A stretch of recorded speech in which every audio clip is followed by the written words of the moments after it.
Way back on 10 million years ago, may isang pulong sa Earth na kailanman ay di mo makikita sa mapa.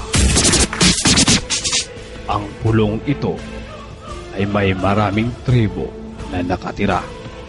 Pero sila ay walang kasiyahan isang araw. One day in the year of the fox came a time remembered well.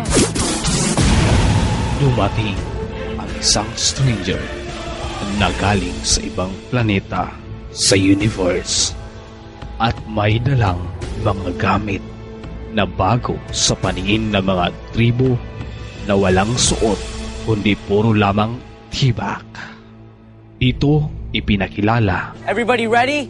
ang mga kagamitan na nagbibigay ng kakaibang kaligayahan sa pandinig ng mga taga-tribong walang suot na damit kundi puro lamang tibak. Tinuruan ng strangers ang mga tribo kung paano gamitin ang CDJ-100, computers, and more high-tech things, char.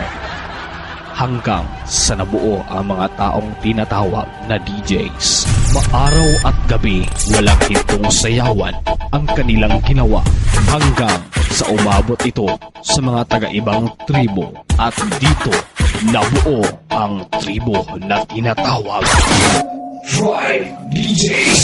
Tribe DJs! Nagmimix sila ng mga kakaibang musiko at habang nagmimix sila'y nakasuot lamang ng tibak. Ang strangers na nagdala ng mga high-tech tanks ay si Sultan Edison Lopez Tagyam, also known as DJ Pakuka. At dumating ang oras na binago niya ang kanyang pangalan at siya'y tinawag DJ Zone. Wow! Wait!